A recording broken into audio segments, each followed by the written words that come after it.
Dieu. Je suis content d'être là. Ça fait longtemps que je voulais être ici, avec vous. Et aujourd'hui, je suis là, je suis content. Merci Seigneur.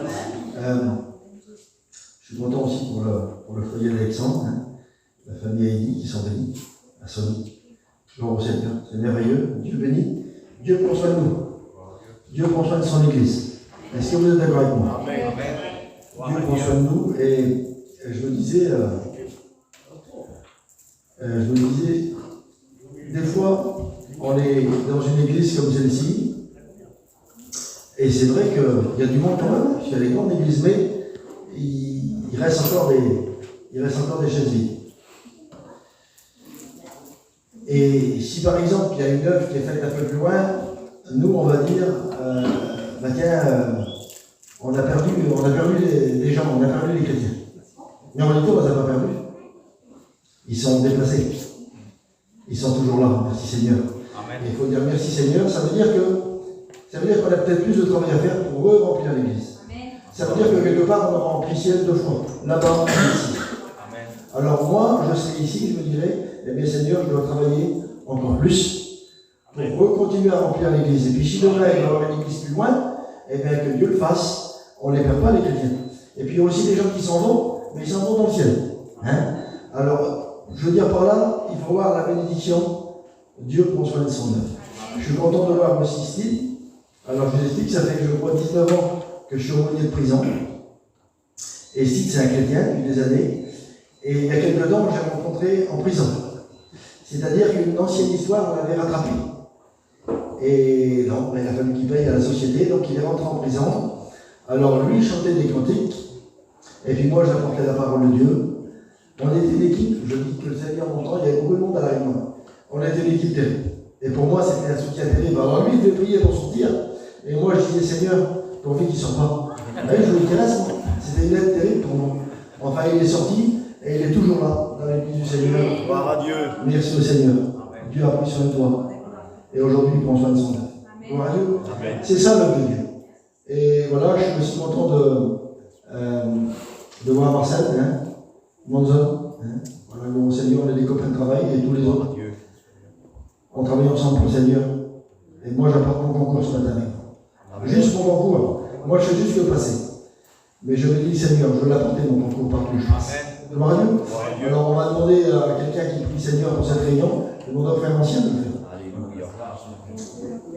Seigneur, je te fais dans ta grâce, ta bonté, Seigneur, merci pour la semaine que tu nous as fait. Pardon si nous avons fait des écarts à ta parole, car ce matin nous sommes dans l'adoration.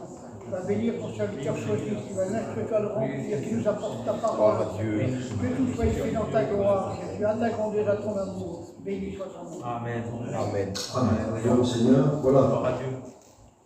Alors, j'aime bien quand j'apporte le conseil de la parole de Dieu prendre un thème. Et le thème que j'ai choisi ce matin, c'est du courage pour continuer d'avancer.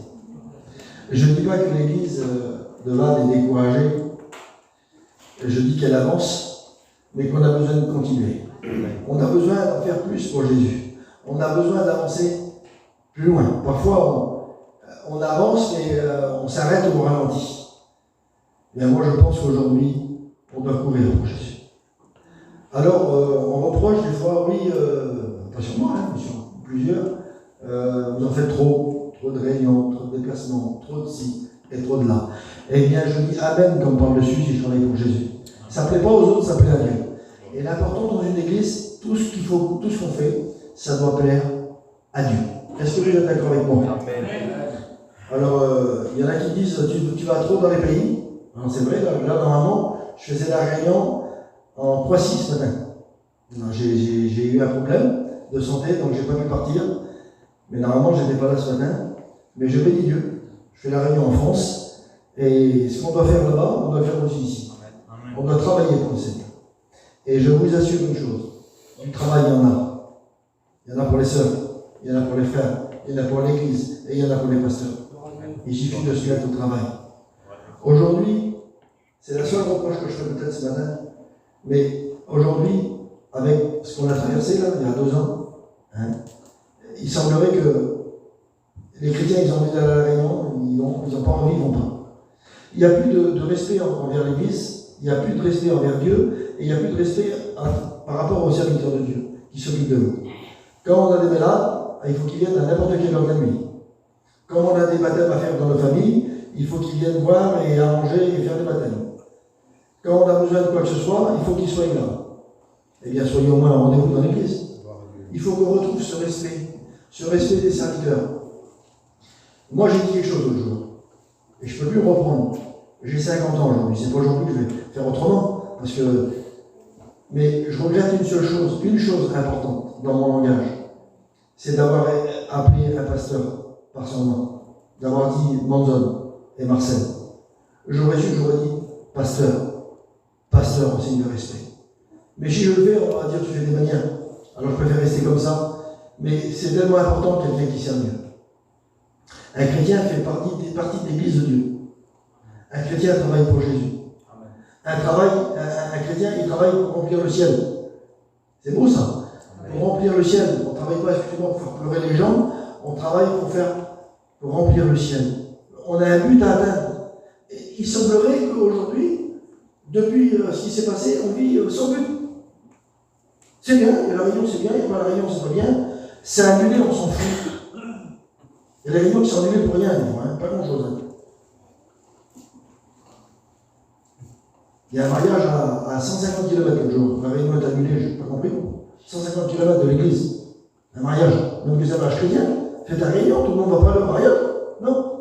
Amen. On doit travailler pour Jésus. Une habitude. Eh bien moi, je voudrais vous encourager ce matin à travailler de retour. À se dire Seigneur, j'ai un petit boulot à faire pour toi. Je vous explique juste ça. J'ai été en Serbie il y a quelques années.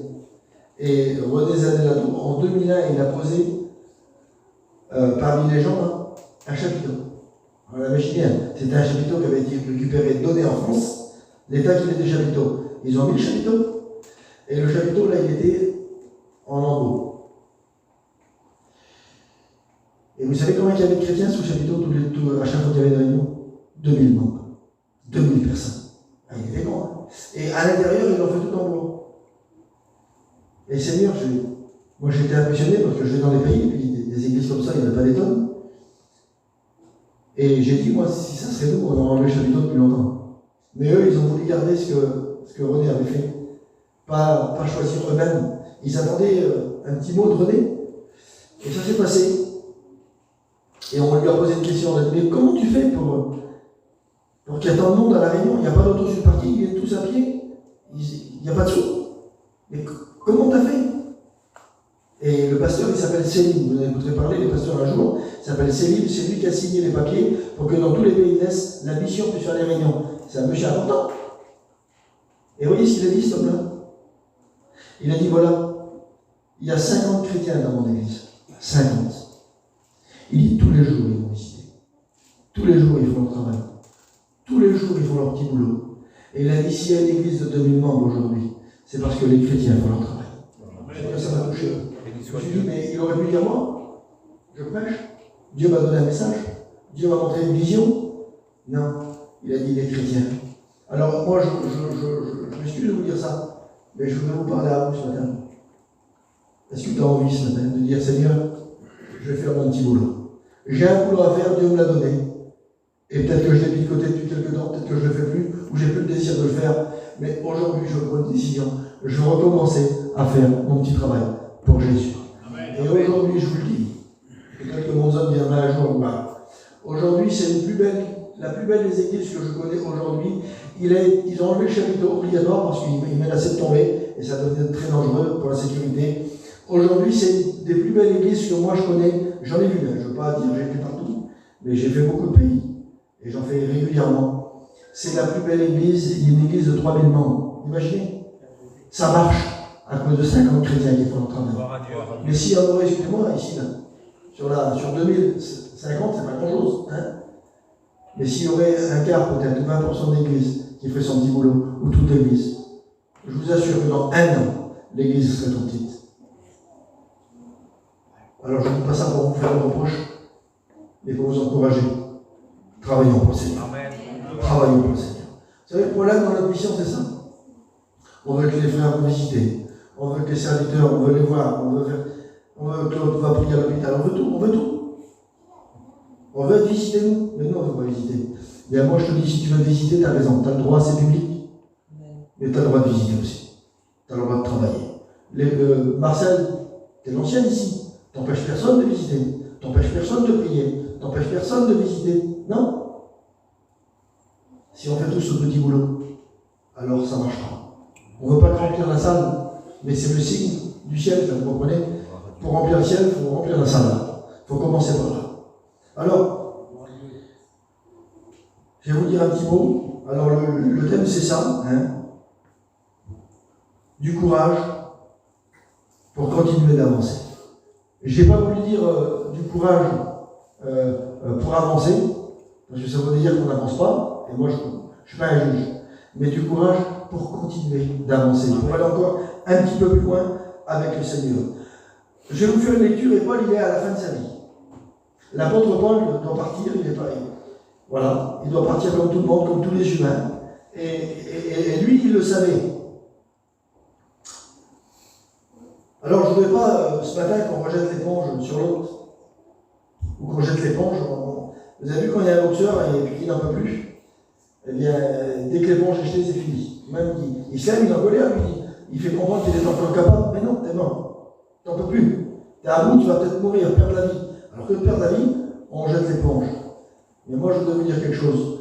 Le combat qu'on mène nous, c'est pas avec des armes, mais c'est avec les armes de Dieu, avec la prière, avec l'encouragement, avec la bénédiction, avec la volonté, et ainsi de suite, et toutes les bonnes choses que Dieu nous donne.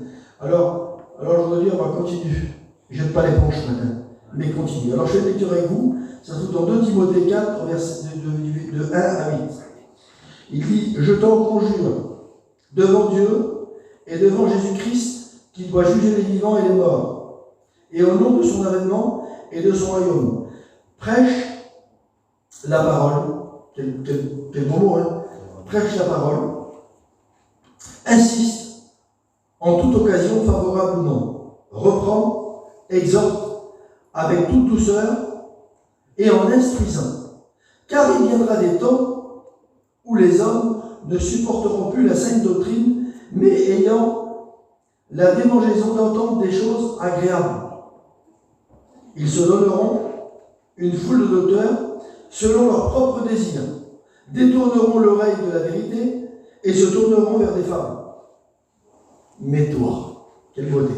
Paul, il sait qu'il va partir et il a son étudiant, il a un jeune pasteur auprès de lui, et voilà comment il lui parle. Il dit, mais toi, sois sobre en toutes choses, supporte les souffrances, fais l'œuvre d'un bon évangéliste, remplis bien ton ministère.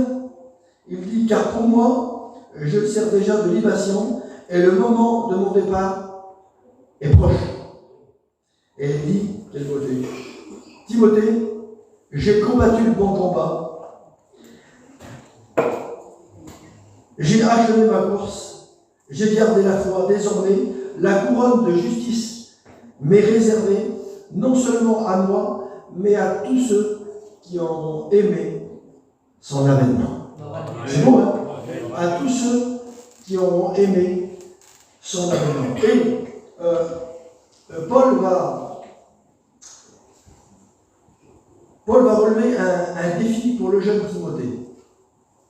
Et moi, je voudrais qu'on se sente dans sa foi à lui aujourd'hui, dans la peau de Timothée, qui est jeune dans le ministère, ou surtout par rapport à l'apôtre Paul. Lui est en pleine essence du ministère, en plein départ du ministère, tandis que l'autre, commence à avoir de l'âge, et il veut donner des bons conseils à Timothée. Timothée représente l'Église. L'Église qui n'est pas toute jeune, parce que l'Église ne vieillit pas, mais qui agit parfois comme un jeune, et qui a besoin de conseils. Timothée, il avait 7 problèmes dans sa vie, des problèmes par rapport à sa santé, il avait un souci à l'estomac, il était timide, et puis ainsi de suite, il y avait plein de choses, il y a 7 choses que Timothée avait, et que l'Église a parfois. Et l'Église a besoin d'encouragement. Paul, vous voyez, il ne va pas lui faire des reproches, mais lui dire, Timothée, quand tu vas prêcher, les gens ne croiront pas. quand ils vont témoigner, eh bien peut-être qu'ils riront de toi. Ils ne donneront pas d'importance. Mais toi, prêche la parole. Ça veut dire, Timothée, toi, continue. Et je voulais dire à l'église de Vannes ce matin, je sais que ce n'est pas toujours facile. L'évangile, ce n'est pas toujours bleu de rose, comme on voudrait que ce soit. Mais continue. Surtout ne t'arrête pas. Surtout jette pas l'éponge. Mais continue. C'est un jeune pasteur, et c'est comme s'il lui disait, Timothée, n'abandonne pas. Parce qu'il viendra un temps où Paul savait, avec tout ce que lui, il a vécu, il savait que Timothée peut-être aurait eu peut-être le désir d'arrêter. Et vous savez qu'on peut être dans la réunion à Vannes ce soir, et quelqu'un dans son cœur peut avoir ce désir-là, ces mauvaises pensées. Seigneur, j'arrête. Je ne suis pas à la hauteur. Quand je parle, quand je prêche, quand je prie, j'ai l'impression de prier dans le vide. J'ai l'impression qu'en moi, il y a un silence. Là. Et vous savez comment j'appelle ce silence dans la vie chrétienne? C'est peut-être ton cas, ça, ce matin. Je dis à la Jésus, mais j'ai l'impression que ça fait plusieurs mois que je suis dans le silence de Dieu. Et ça commence à être pesant sur moi. Si je m'écoute, je viens pas à la réunion. Et puis, peut-être plus que ça. Ça, c'est une façon de jeter l'éponge. Le silence, je l'appelle le silence de Dieu. C'est pas parce que Dieu ne parle pas, parce que Dieu fait silence, qu'il n'est pas là auprès de toi, et qu'il n'est pas en toi, et qu'il n'est pas avec toi. Dieu sait tout ce que tu fais. Dieu nous connaît parfaitement. L'apôtre Paul connaissait Timothée comme Dieu nous connaît à chacun. Il connaissait comment il allait prêcher, et puis que les gens peut-être allaient peut-être le repousser, le rejeter, c'est ce que le texte veut dire. Peut-être pas accepter la parole de Dieu. Et vous savez, c'est dur, on a l'impression de, ça nous est arrivé, on a l'impression de prêcher parfois puis de ne pas avoir le fruit. De dire, Seigneur, mais ça ne bouge pas, mais ça ne dépend pas de moi. Ça ne dépend pas de toi, mon frère, ma soeur. Ça dépend de lui. Il faut laisser faire Jésus. Il faut compter sur lui et compter que sur lui. Alors j'ai dit ça un jour, moi, si beaucoup de gens ont pris notre message, beaucoup d'autres seront touchés par notre témoignage. Le jeune Timothée, il avait une qualité exceptionnelle, c'est qu'il avait un bon témoignage. Et c'est comme si l'apôtre Paul disait, même tu prêches rien, tu leur diras la vérité. Vous savez, c'est pas parce qu'on prêche la parole que les gens se convertissent, pas toujours. Ils devraient, mais ça ne dépend pas de nous. Mais par contre, le témoignage, il dépend de toi. Il dépend de moi. Et Dieu nous appelle à avoir un bon témoignage. Vous voyez, la vieille sœur, là, c'est une personne âgée. Hein. Il y a 2 personnes qui m'ont parlé d'elle dans l'église. C'est bon, elle est toute seule, mais elle est chrétienne. Tu n'es pas tout seul, ma soeur. Tu l'as dit, il y a Jésus avec nous. Il y a Jésus avec nous. On n'a pas le droit de dire on est seul. On n'a pas le droit de dire je suis tout seul, personne ne vient moi. Jésus vient à toi. Est-ce que Jésus te suffit? Est-ce que Jésus te suffit? Il semblerait que Jésus il est tout petit, excusez-moi de le dire. Mais Jésus n'est pas grand. On peut dire, on arrive à dire avec notre bouche, bien sûr, avec des mots, mais qu'on est seul, et pourtant il est avec nous. Et je m'excuse que d'avoir mon meilleur ami, je préfère avoir Jésus, parce que c'est lui le meilleur ami. On chante Jésus est le meilleur ami. Alors je te le dis, je te le déclare, je peux le dire moi. J'ai l'honneur de le dire. Aucun chrétien n'est seul. Jésus est avec nous. Et Paul encourage Timothée, il va dire, toi, prêche la parole. Que c'est beau pour un serviteur de Dieu. Que c'est beau que je puisse dire, moi, à frère, mais continue. T'occupe pas de ce qui se passe, de ce qui se fait autour de toi. L'ennemi veut troubler. Mais toi, prêche la parole. Jésus t'a appelé. Prêche la parole. Et je veux te dire, toi, témoigne. Toi, chante. Toi, visite. Toi, vis la vie de Dieu. Continue. Paul, il a souffert dans sa vie. Et il est capable d'encourager les autres. Les chrétiens qui ont eu des épreuves et qui se sont sortis, excusez-moi, je ne parle pas de votre épreuve, que Dieu me garde de dire quelque chose, parce que je sais qu'aujourd'hui on a tous des problèmes.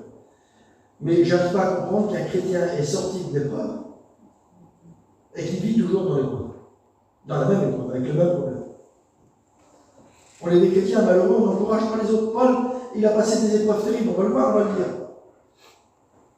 Mais malgré qu'il a passé des épreuves, eh bien, il encourage Timothée, il a dit, ce qui m'arrivait, t'arriveras d'une autre manière. Mais prêche la parole. Quel côté?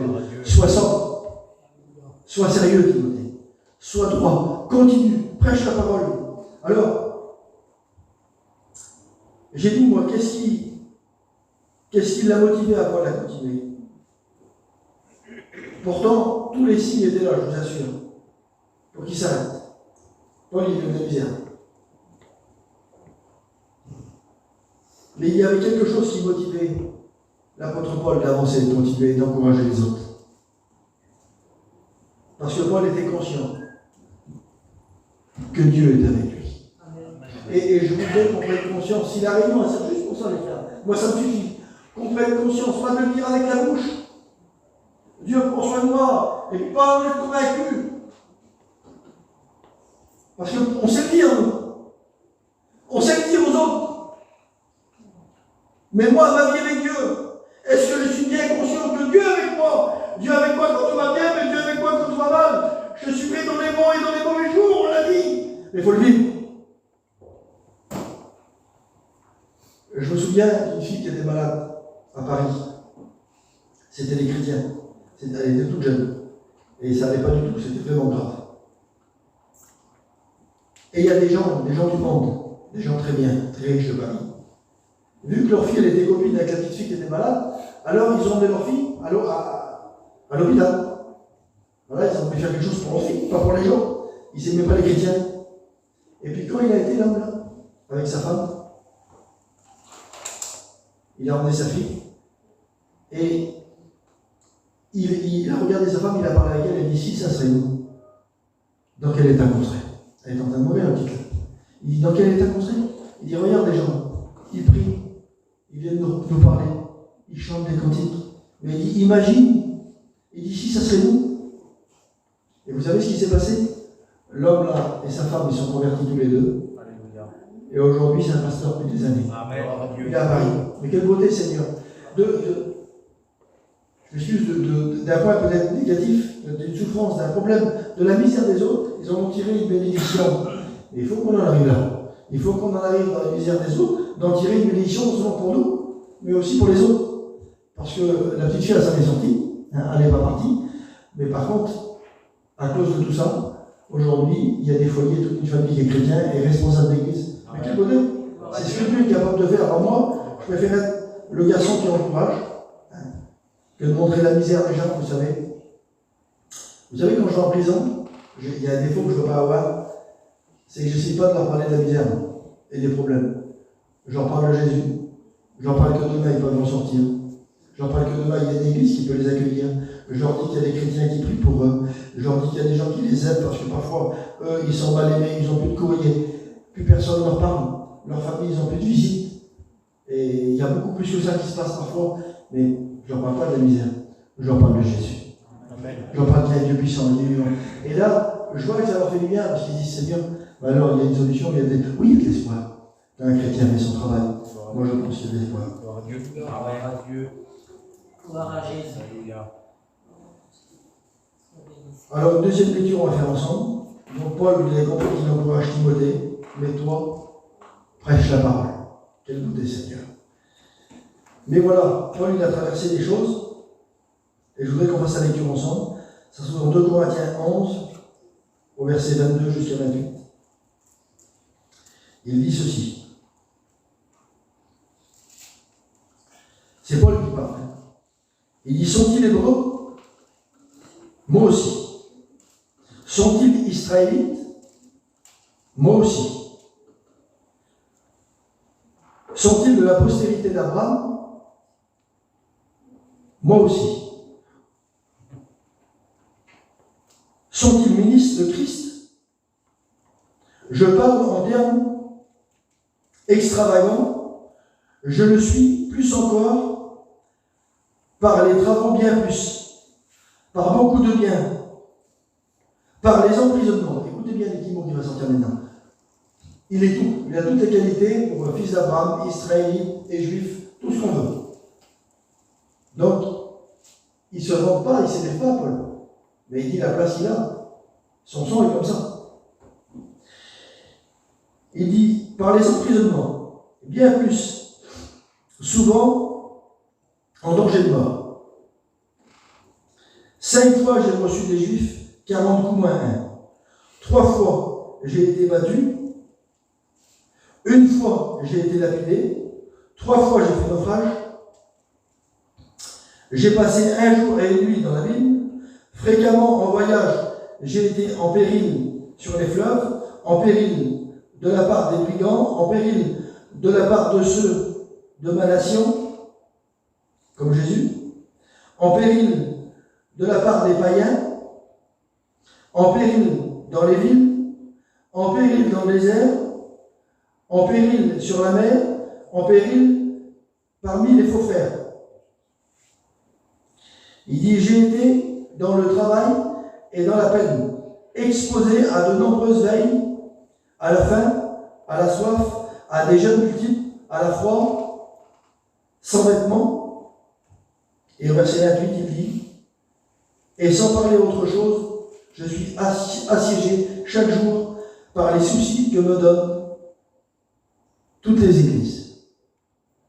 Je pense que si on fait le parcours de la vie de l'apôtre Paul, c'est un homme qui a souffert. Quand il a appelé Jésus sur le chemin de Damas, il a dit à Ananias, va, un homme lui a vu en vision, tu vas prier pour lui, il a dit, je lui montrerai ce qu'il doit souffrir pour mon nom. Ça veut dire que l'apôtre Paul, avant de partir annoncer la parole de Dieu, avant de prêcher, avant de s'engager à travailler pour Jésus, Jésus lui a montré tout ce qu'il allait souffrir. Il lui a pas montré, tu vas ouvrir des églises, tu vas prêcher la parole de Dieu, tu vas sauver des âmes, tu vas prêcher la parole de Dieu aux païens, ils vont se convertir, mais il lui montre toute la misère et les souffrances avant de partir. Il avait quoi dire non. Il aurait pu reculer. Mais la Bible dit qu'il a avancé, il a continué, il a accompli, et jusqu'au bout, la parole de Dieu. Vous savez pourquoi? Parce que ça venait de Jésus. Parce que ça venait d'or. Ce n'était pas un homme qui l'envoyait, parce que l'apôtre Paul, avant, il s'appelait Saul de Tarse. Et avant, il était envoyé par les sacrificateurs, par les hommes de loi et par les hommes religieux. Mais quand il va se convertir, il n'est plus envoyé par les hommes, il est envoyé par Dieu. Et il ne travaille plus pour les hommes, mais il travaille pour Dieu, il travaille pour le ciel. Et il a un seul but, c'est remplir le ciel. Et à n'importe quel prix. Quand on passe par des épreuves, mes frères et sœurs, on fait une grosse erreur. Je vous le dis, une grosse erreur. Et c'est normal qu'on n'ait pas réuni. C'est normal qu'on ait du mal à en sortir. Parce qu'on dit c'est le diable. Le diable, écoutez-moi, il a de large. On a une petite épreuve que Dieu a permis. Parce que Dieu a le contrôle sur l'église. C'est pas le diable qui contrôle l'église, non? Aux hommes. C'est Dieu qui contrôle l'église. On parle de l'église. Je ne parle pas des gens du monde, moi. Mais l'église, c'est pas. Moi, le diable ne me conduit pas, moi. Le diable ne m'intéresse pas. Et chasser les démons, excusez-moi de vous le dire, mais ça ne m'intéresse pas. Si Dieu met à procéder devant moi, je prie. Mais je ne recherche pas, moi. Je recherche Jésus. Ce qui m'intéresse, c'est le ciel. Vous comprenez ça? Mais quand j'ai des problèmes, je ne vais pas dire c'est le diable. Parce qu'on va attribuer les choses du diable, les choses de Dieu au mal. Excusez-moi, et c'est très grave. Alors, avant de dire que c'est le diable, réfléchissons, soyons patients. C'est vrai que le diable est de travers, c'est l'ennemi de l'Église, il a juré notre perte. Je suis d'accord. Mais il y a des épreuves qui nous arrivent, il y a des choses qui nous arrivent, donc on se reprenne. Parce que Jésus sait qu'il y a un danger là-bas. Et Jésus le conseille plus fort. Jésus veut qu'on continue, qu'on ne jette pas l'éponge, qu'on va plus loin. Alors il nous encourage, comme je l'ai dit tout à l'heure, encourager pour avancer un peu plus avec Jésus. Et je ne veux pas mettre tout sur le dos du diable. Je ne veux pas mettre tout sur le dos du diable. Moi, je crois que c'est plus Dieu qui me contrôle. Vous savez, mon père, il m'a dit une parole terrible. Mon père, c'est un homme de caractère. Mon père, c'est un homme dur. C'est un homme sévère. Et d'habitude, quand je m'en vais, son langage, c'est pas celui-là. Il est strict, mon père. Et là, quand j'ai eu le problème, je me suis coupé un peu la main avec une tronçonneuse. Et il y a quelques jours, quand j'étais en Croatie avec ma femme, là, on est arrivé dans un coin. C'était terrible, tellement que c'était sale chez les gens. Et ailleurs, il n'y avait pas de moustiques. Mais là, on s'est fait, écoutez, vous ne pouvez pas même imaginer l'état qu'on était. C'était impossible de rentrer dans la maison, tellement que c'était terrible. Et on a fait la réunion dehors. C'était une catastrophe. Et imaginez qu'il m'aurait peut-être piqué dans la main. J'étais dans le problème directement. Parce que avec une tronçonneuse, il faut tout les surveiller. Tous les 2 jours, j'ai les gadgets qui viennent chez moi pour surveiller, pour pas qu'il y ait de problème. Alors, je me suis dit ça. Je me suis dit, si je m'écouterais, moi, si je m'écouterais, et que j'aurais pas écouté mon père, moi j'aurais été. J'ai des billets d'avion, j'ai dit allez on y va. Le soir avant de partir, c'était le lendemain. Et mon père il est venu à moi et il m'a dit mon fils voilà. Il m'a dit mon fils je te pose une question. Est-ce que tu es indispensable en Croatie pour ce voyage? J'ai dit non mon père, je suis pas indispensable. J'ai dit il y a plein de frères là, ils sont en train de faire les réunions pendant que je recevais les messages tout à l'heure. J'ai dit il y a plein de frères qui sont là-bas mon père, je suis pas indispensable. Il dit je te donne un conseil, fais ce que tu veux. Il m'a jamais empêché d'aller quelque part. Et il m'a dit, étant donné que tu as un problème, il a dit, si tu peux éviter, vas-y pas. J'ai pas répondu à mon père, je suis rentré chez moi, j'ai dit je vais plus. Parce qu'il m'a bien parlé.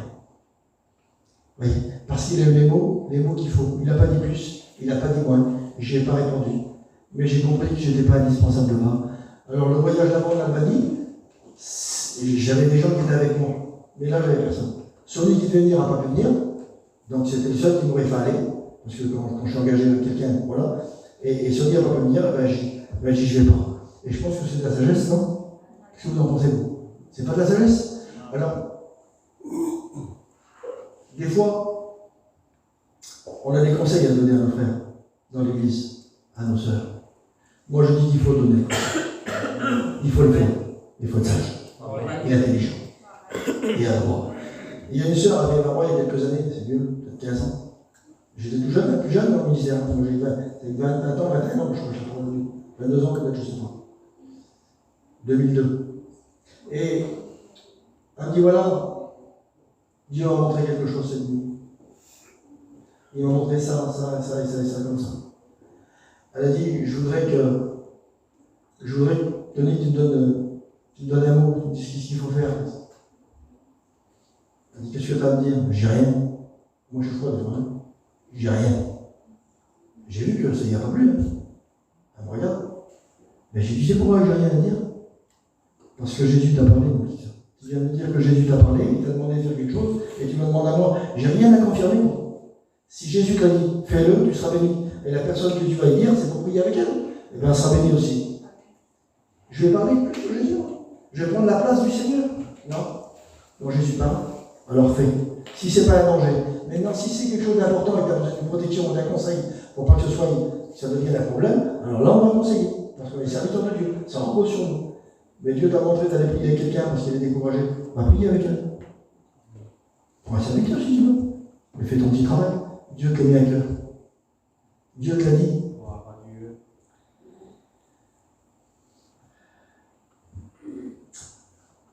Paul avait beaucoup de raisons d'arrêter.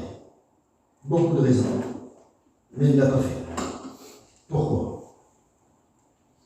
Parce qu'il était conscient que Dieu est avec lui.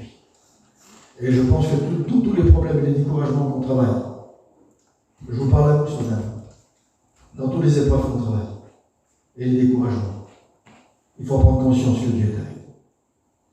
On n'est pas seul. Vous vous sentez seul, vous? Quelle peur vous avez? Vous avez peur de moi? Seigneur, je suis pas méchant. Est-ce que vous vous sentez seul? Vous avez peur de moi? Celui qui se sent seul, qui lève la main. Personne ne se sent seul. Parce qu'il est avec nous. Alors Seigneur, tant pis pour les problèmes. Tant pis pour les difficultés. Tant pis pour les épreuves. Seigneur, t'es avec moi. Amen. Seigneur, t'es avec nous. Et on n'est pas seul. Alors on doit être comme l'apôtre Paul. Prendre conscience que Dieu est avec nous. Il dit dans les Actes des Apôtres, il dit, le Seigneur s'est toujours tenu à mes côtés. Seigneur. Partout. Le Seigneur n'a jamais quitté l'apôtre Paul. Il était toujours à ses côtés. Bien, j'aimerais vous le dire. Que tu sois bien ou mal, que tu bronches ou que tu n'es pas satisfait, bien le Seigneur est avec toi. Gloire à Dieu. Le Seigneur est avec toi. Gloire à Jésus. Amen. Sois béni, Seigneur. Alors voilà ce qu'il dit l'apôtre Paul. Il dit, j'ai fait naufrage, Seigneur. J'ai passé du temps dans la Bible. Les Juifs ont essayé de me tuer. J'ai mis des mots simples. Hein. Ils ont voulu se débarrasser de moi. Mais pourquoi je n'ai pas abandonné? Parce que je ne me suis jamais senti abandonné par Jésus. Il n'a jamais eu une seule fois le sentiment d'être abandonné par Jésus. Depuis que Paul l'a rencontré, il ne s'est jamais senti abandonné par Jésus. J'aimerais vous dire que le Seigneur nous abandonnera jamais. Jamais. Jamais. Jamais. Le Seigneur est avec nous. Et il va dire ces mots-là. Je puis tout par qui?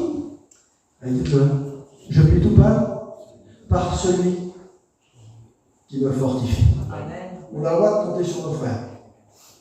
On a le droit de compter sur les pasteurs. On a le droit de s'aider. Et puis de s'encourager les uns les autres. Mais on a le droit de compter sur Jésus. Gloire à Dieu. On a le droit de réaliser ce matin, c'est dur. La vie est dure. La vie n'est pas facile. Et je ne crois pas qu'on va vers une terre plus facile. Mais Seigneur, tu es avec moi. Amen. Paul, il va dire, j'ai été armé par Dieu. Et il va dire, prenez toutes les armes de Dieu. Et je m'excuse, je ne vais pas vous citer toutes les armes, j'ai tout noté, je ne vais pas le dire, mais je vais vous dire quelque chose. Les armes de Dieu, ce n'est pas des armes de guerre. Ce n'est pas des armes de soldats. Vous savez, en ce moment, vous avez vu, ça tire partout là. Hein, il y a plusieurs pays en guerre. Il y a des morts tous les jours. C'est pas ce que Dieu nous demande. Les armes de Dieu, c'est tout ce qui correspond à l'Église de Dieu.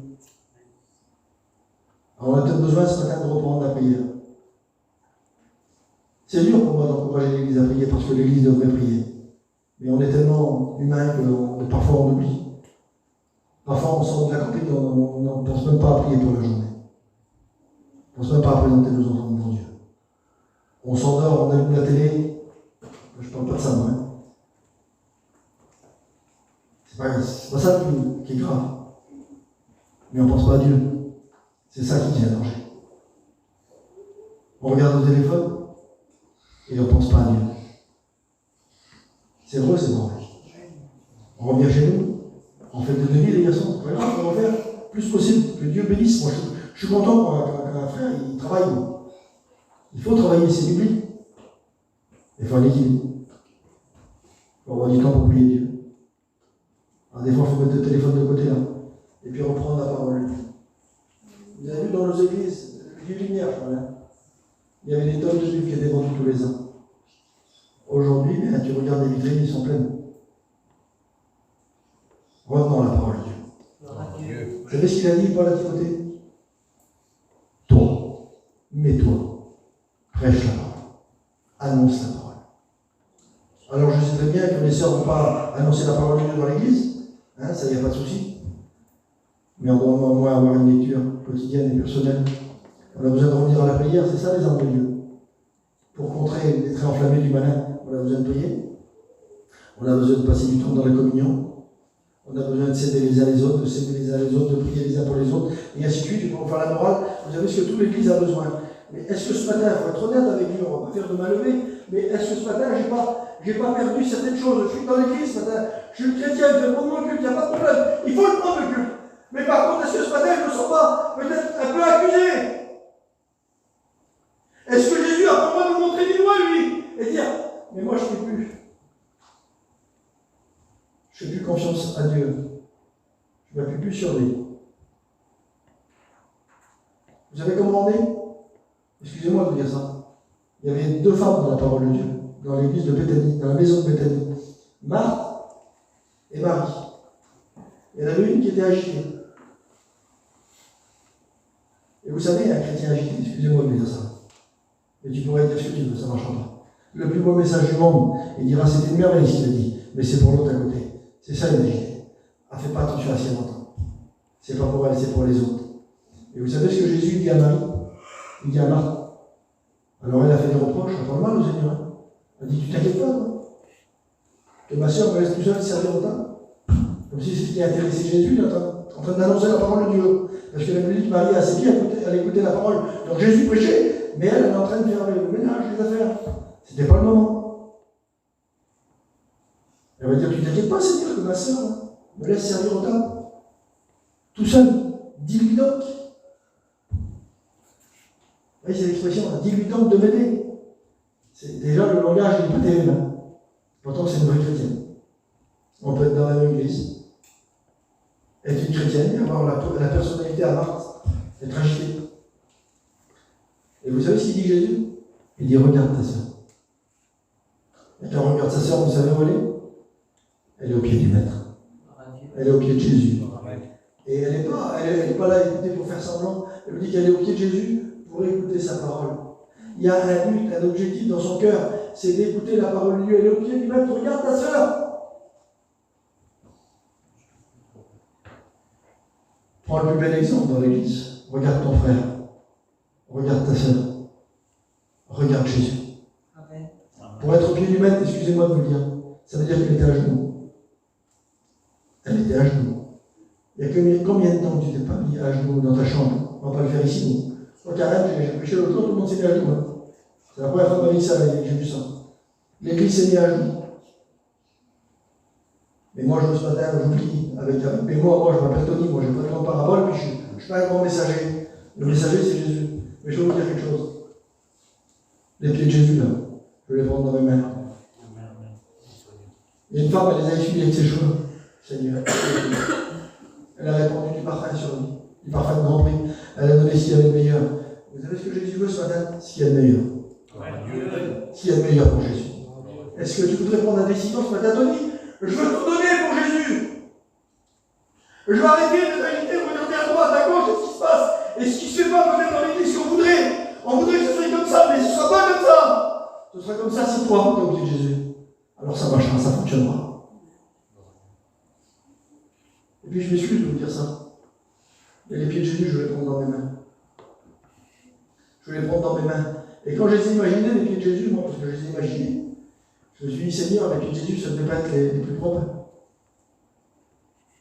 Avant, je m'excuse, ils n'avaient pas ce qu'on a nous aujourd'hui. Ils avaient des sandales. Jésus marchait dans la poussière.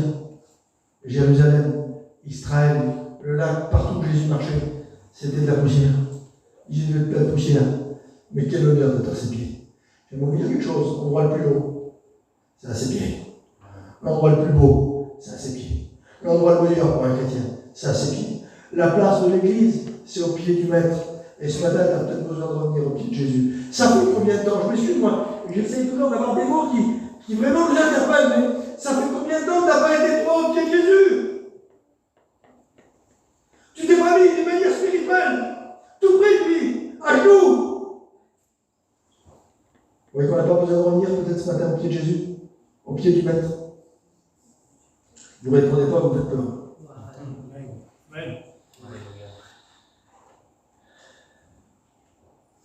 Dieu n'a jamais dit comprenez-moi. Mais par contre, il a dit faites-moi confiance. Et je voudrais faire confiance à Jésus. Et je sais qu'au pied du maître, j'aurai confiance au Seigneur. Merci Seigneur.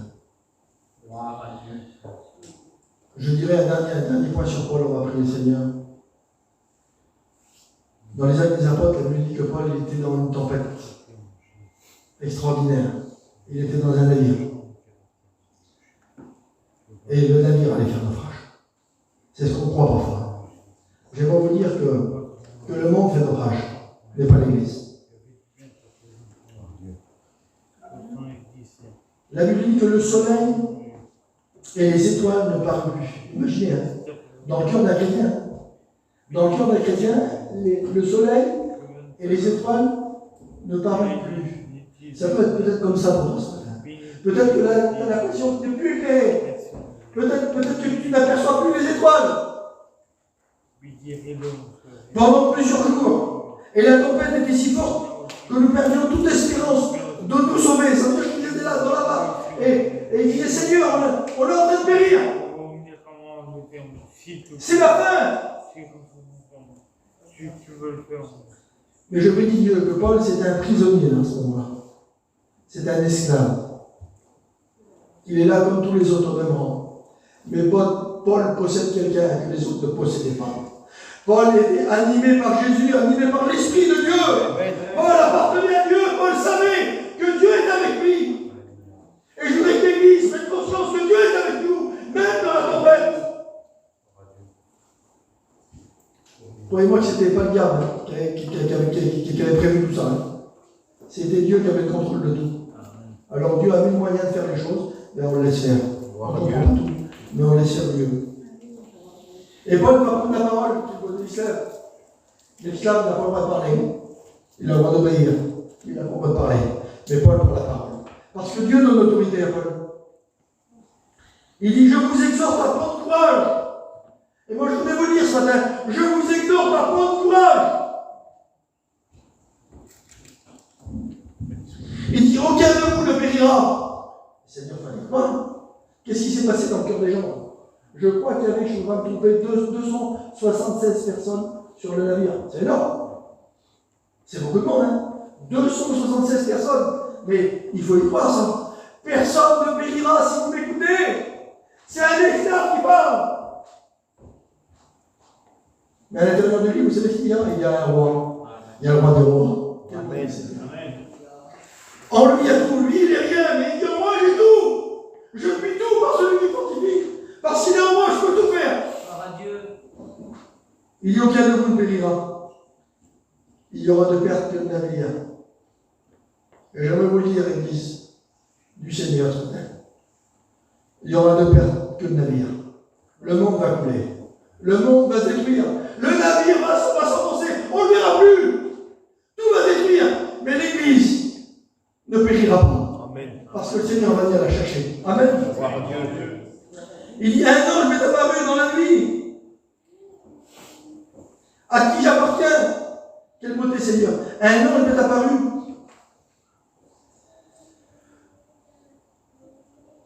Voilà, je vais vous le dire avec des mots simples. Aujourd'hui, on est dans le monde. On est dans la barque. On n'a pas le choix.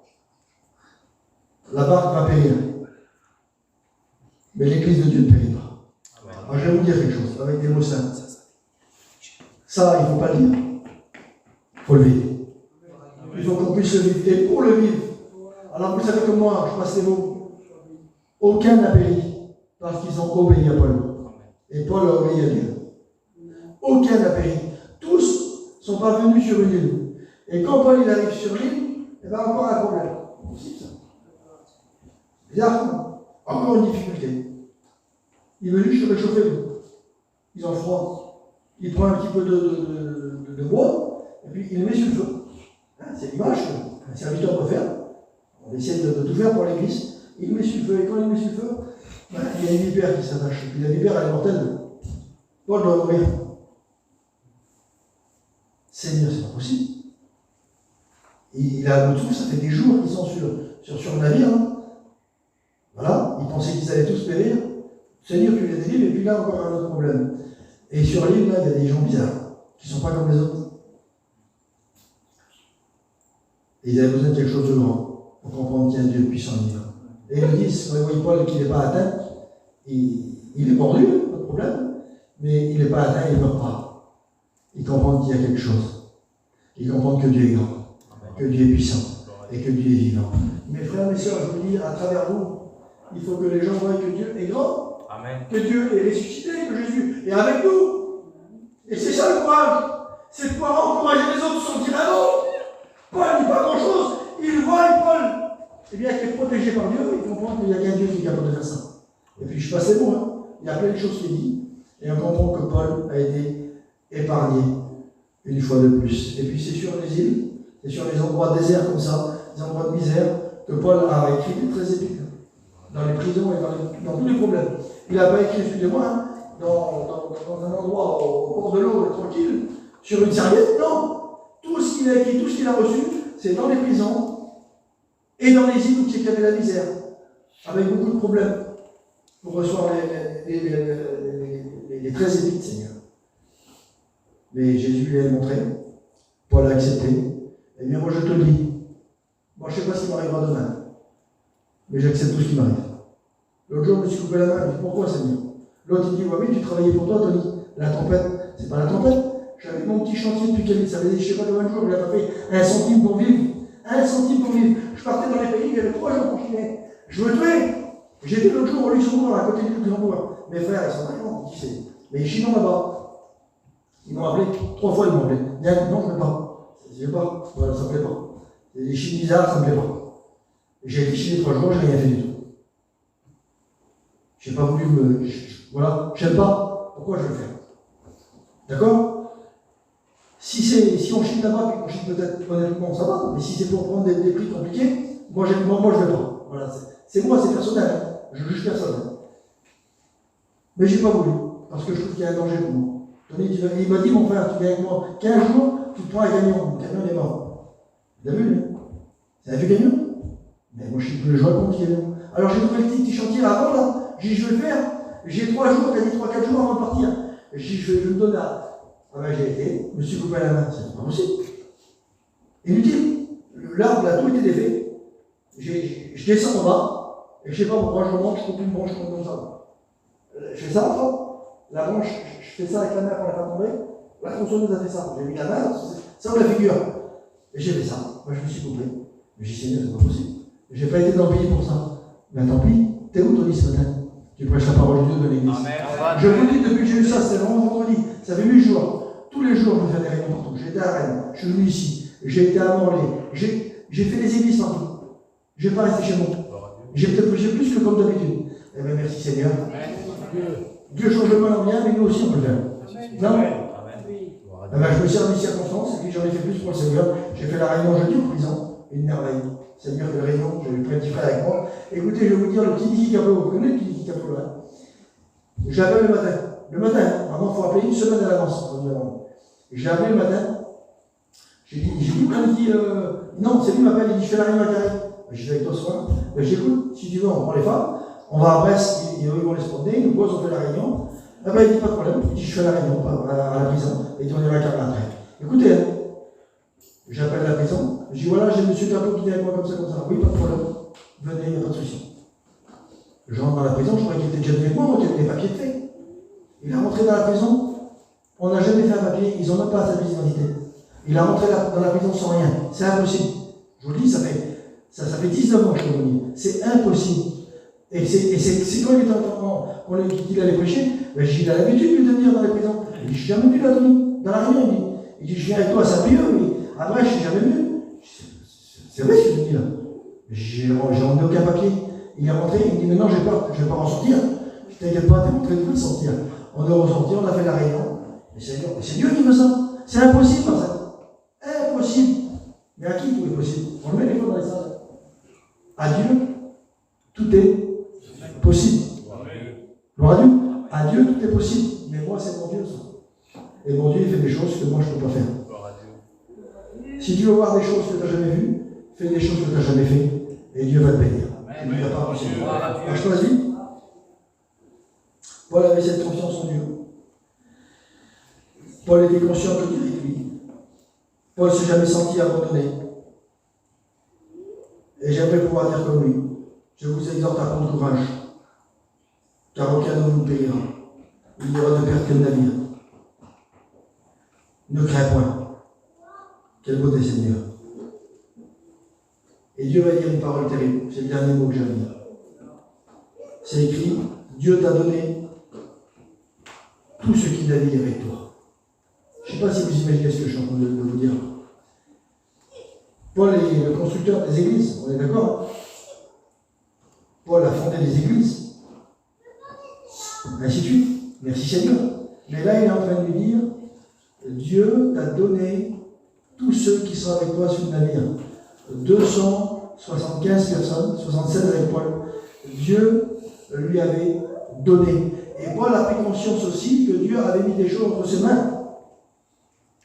C'est pas simplement qu'il avait cette assurance que Jésus était avec lui, que Dieu était avec lui, que Jésus n'avait jamais abandonné, n'avait jamais quitté, mais il avait compris que Dieu a mis des choses entre ses mains. Et je peux te dire, moi, que Dieu a mis des choses entre tes mains, dans ton cœur. Il faut juste les faire, en prendre soin. Dieu avait mis du monde dans les mains de Paul. Il devait le protecteur de ces gens-là. Et certainement, peut-être qu'ils sont donnés à Dieu, parce que Dieu lui avait donné. On ne sait pas ce qui s'est passé après, mais on sait que Paul a fait son travail. Paul a fait son petit boulot. Alors, je voudrais terminer. Vous voulez qu'on coupe les fonds contre le Seigneur? Vous ne voulez pas aller plus loin?